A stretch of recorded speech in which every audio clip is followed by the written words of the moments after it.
pasal 5 ayat 11, mempelai wanita. Bagaikan emas, emas murni, kepalanya, rambutnya mengombak hitam seperti gagak. Kepala Tuhan Yesus bagaikan emas, emas murni, rambutnya mengombak hitam seperti gagak. Emas menunjukkan kemuliaan dan kemurnian. Seluruh perabotan di dalam bait suci terbuat dari emas. Emas berkilau, merupakan logam yang didapat setelah dilebur dengan api, dimurnikan sampai 1400 derajat untuk meluruhkan semua logam yang melekat yang sudah dibahas pada pasal 3 mengenai sandaran kereta raja. Kepala Tuhan Yesus bagaikan emas, menunjukkan mahkota emas yang dipakainya untuk menunjukkan kuasa, otoritas, kemuliaan yang dimiliki oleh Tuhan Yesus.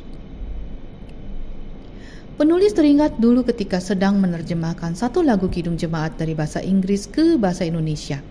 Lagunya berjudul Crown Him with Many Crowns, yang diambil dari Wahyu 4 ayat 10-11. Maka tersungkurlah ke-24 tua-tua itu di hadapan Dia yang duduk di atas tahta itu, dan mereka menyembah Dia yang hidup sampai selama-lamanya. Dan mereka melemparkan mahkotanya di hadapan tahta itu sambil berkata, "Ya Tuhan dan Allah kami, Engkau layak menerima puji-pujian dan hormat dan kuasa, sebab Engkau telah menciptakan segala sesuatu, dan oleh karena kehendak-Mu semuanya itu ada dan diciptakan." Waktu itu penulis bersama dengan rekan lain kebingungan, mengapa ke-24 tua-tua melemparkan mahkotanya ke tahta anak domba. Dengan pengetahuan yang sempit, akhirnya kami menerjemahkan kata crown him with many crowns menjadi mahkotailah dia, karena kami mau memahkotai Tuhan. Walaupun saat itu tahu bahwa ada yang salah dengan terjemahan ini. Sungguh kurang pengetahuan kami akan makna firman Tuhan.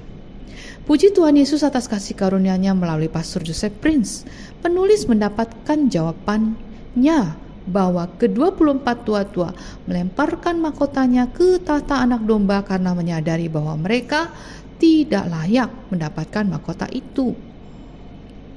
Bahwa mahkota itu didapat oleh karena kasih karunia Tuhan, sehingga mahkota yang Tuhan berikan yang lebih tinggi derajatnya yang boleh memahkotai orang di bawahnya dikembalikan lagi kepada Sang Pemberi.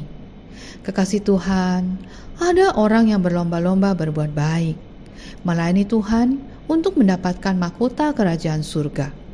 Kebenarannya ialah bahwa tidak ada seorang pun yang layak mendapatkan kerajaan surga, apalagi mahkotanya, kalau bukan karena kasih karunia Tuhan.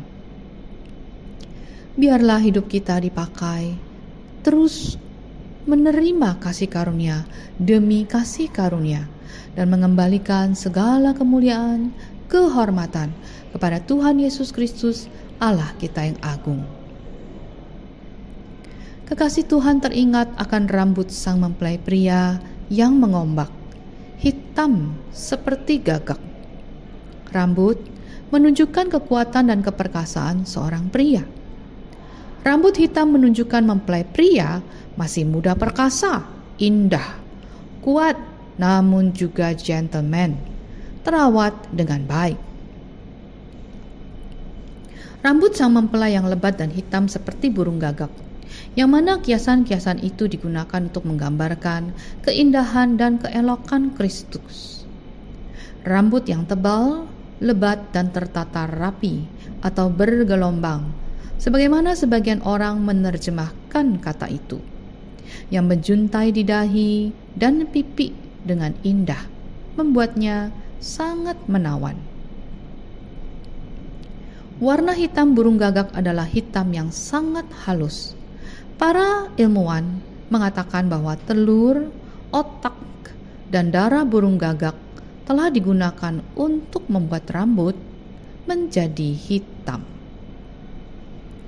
Kristus sebagai kepala gereja, kepala dengan rambut hitam lebat, rumit, gelap, dan tidak terselami.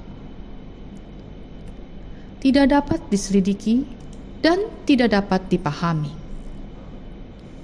Namun, sejauh mata memandang, itu indah dan menyenangkan, khususnya terkait dalam skema keselamatan, masuk ke dalam pikiran kekal bagi orang-orang yang percaya kepada Kristus, baik kini maupun nanti. Roma 11 ayat 33 sampai 36. Oh, alangkah dalamnya kekayaan, hikmat, dan pengetahuan Allah. Sungguh tak terselidiki keputusan-keputusannya, dan sungguh tak terselami jalan-jalannya. Sebab, siapakah yang mengetahui pikiran Tuhan? Yesaya 55 ayat 8 sampai 9. Sebab rancanganku bukanlah rancanganmu, dan jalanmu bukanlah jalanku. Demikianlah firman Tuhan. Seperti tingginya langit dari bumi, demikianlah tingginya jalanku dari jalanmu, dan rancanganku dari rancanganmu. Sehitam rambut Tuhan, segelap itu misteri keselamatan Tuhan bagi setiap pribadi. Kekasih Tuhan, jika kita merenungkan bagaimana kita bisa menjadi anaknya, kesayangannya, bahkan kekasihnya. Sungguh, semua itu adalah karena kasih karunia-Nya dalam hidup kita. Pasal 5 ayat 12, mempelai wanita. Matanya bagaikan merpati pada batang air, bermandi dalam susu, duduk pada kolam yang penuh. Lukas 22 ayat 61 sampai 62. Lalu berpalinglah Tuhan memandang Petrus. Maka teringatlah Petrus bahwa Tuhan telah berkata kepadanya, "Sebelum ayam berkokok pada hari ini, engkau telah 3 kali menyangkal aku." Lalu ia pergi keluar dan menangis dengan sedihnya. Kekasih Tuhan sungguh menyadari bahwa ketika ia datang kepada Tuhan, menyesali kebodohannya dahulu, maka Tuhan pasti akan memaafkannya. Seperti Petrus yang menangis dengan sedihnya ketika dia melihat bagaimana Tuhan memandang dirinya yang telah menyangkal Tuhan 3 kali. Pasal 5 ayat 13, mempelai wanita. Pipinya bagaikan bedeng rempah-rempah, petak-petak rempah-rempah akar, bunga-bunga bakung bibirnya bertetesan cairan mur. Pipinya bagaikan hamparan rempah-rempah, bagaikan bunga-bunga yang harum, berkaitan dengan kehadiran Kristus bersama umatnya dalam firman dan tata caranya. Sering disebut wajahnya yang ia perlihatkan dan yang kita cari. Tidak ada yang lebih diinginkan daripada kekasih Tuhan selain melihat wajahnya. Berjalan dalam cahaya wajahnya lebih baik daripada berjalan di antara hamparan rempah-rempah. Pipi yang menjadi tempat kesopanan dan rona kemerahan dapat menunjukkan kerendahan hati Kristus yang besar, yang terlihat dalam penyamaannya dengan natural kita, sepanjang seluruh perjalanan hidupnya, khususnya pada saat kematiannya. Hal ini membuat Tuhan Yesus menjadi begitu menyenangkan bagi umatnya. Betapa indahnya rupa Yesus yang lemah lembut dan rendah hati itu. Betapa indahnya pipinya yang merona itu, yang walau dalam kesetaraannya dengan Allah, mengambil rupa seorang hamba. Filipi 2 ayat 7 sampai 8. Melainkan telah mengosongkan dirinya sendiri dan mengambil rupa seorang hamba dan menjadi sama dengan manusia. Pipi Tuhan Yesus bukanlah pipi yang mulus, tetapi dengan rambut yang tumbuh di atasnya. Rambut janggut yang mencuat dan tumbuh di pipi atau rahang yang membuat seorang pria tampak sebagai pria. Anggun dan agung. Pipi Tuhan Yesus yang bagaikan hamparan rempah-rempah, harum, terawat dengan baik, menunjukkan Kristus yang sudah dewasa ketika ia menderita dan memberikan pipinya kepada para pemukul. Mereka mencabut rambut jenggotnya. Yesaya 50 ayat 6. Aku memberi punggungku kepada orang-orang yang memukul aku, dan pipiku kepada orang-orang yang mencabut janggutku. Aku tidak menyembunyikan mukaku ketika aku dinodai dan diludahi. Tuhan Yesus Sang Mempelai Agung kita rela membiarkan kebanggaannya, janggut dan pipinya dipukul, dihina demi untuk menyelamatkan kita kekasihnya, menyelamatkan jiwa kita dari iblis. Dia dihina agar kita diterima oleh Allah Bapa di surga. Betapa besar kasihnya bagi kita yang percaya kepadanya. Bibir Kristus seperti bunga bakung yang bertetesan cairan mur, menunjukkan perkataan Kristus yang indah dan harum, mengobati, menenangkan, dan menyembuhkan.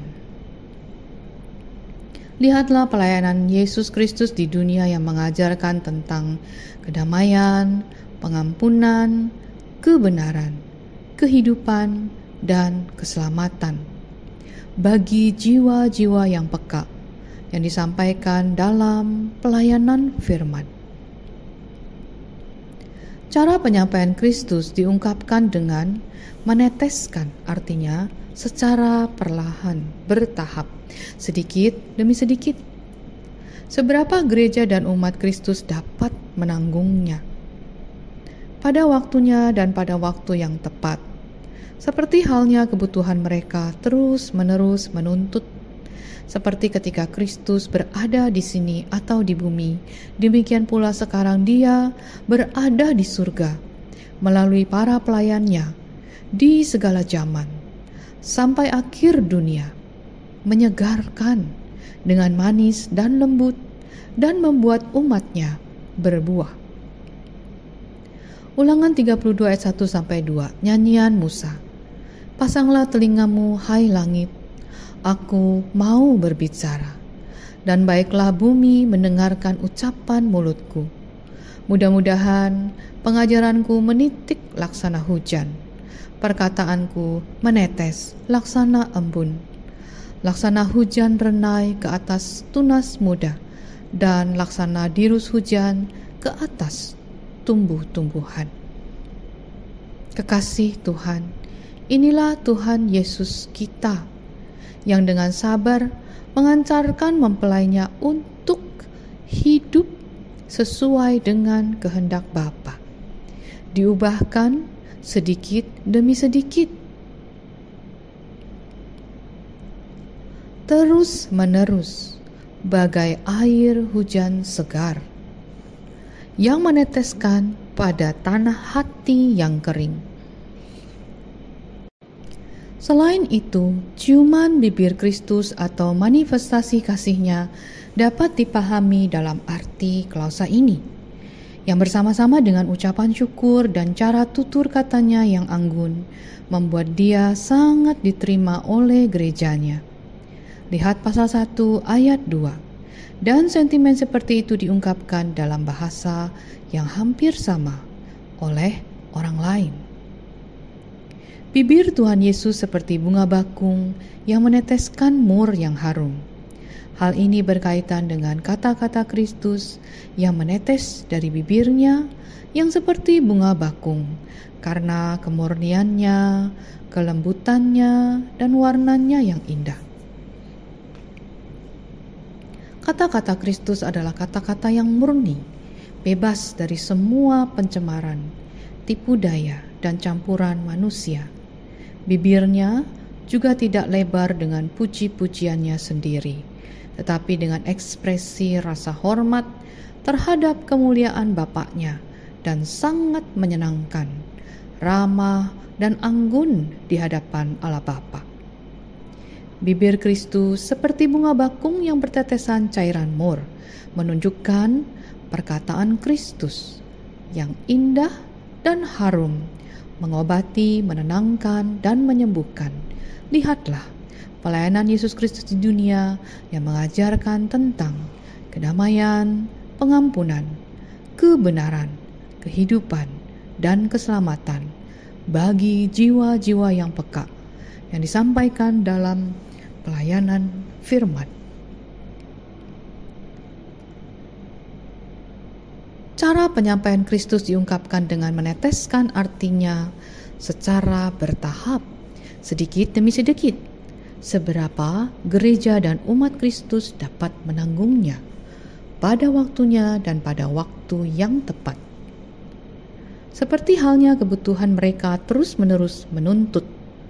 Seperti ketika Kristus berada di sini atau di bumi, demikian pula sekarang Dia berada di surga melalui para pelayannya di segala zaman sampai akhir dunia, menyegarkan dengan manis dan lembut dan membuat umatnya berbuah. Wahyu 22 ayat 1-2. Lalu Ia menunjukkan kepadaku sungai air kehidupan yang jernih bagaikan kristal dan mengalir keluar dari tahta Allah dan tahta Anak Domba itu. Di tengah-tengah jalan kota itu, yaitu di seberang menyeberang sungai itu, ada pohon-pohon kehidupan yang berbuah 12 kali, tiap-tiap bulan sekali, dan daun pohon-pohon itu dipakai untuk menyembuhkan bangsa-bangsa.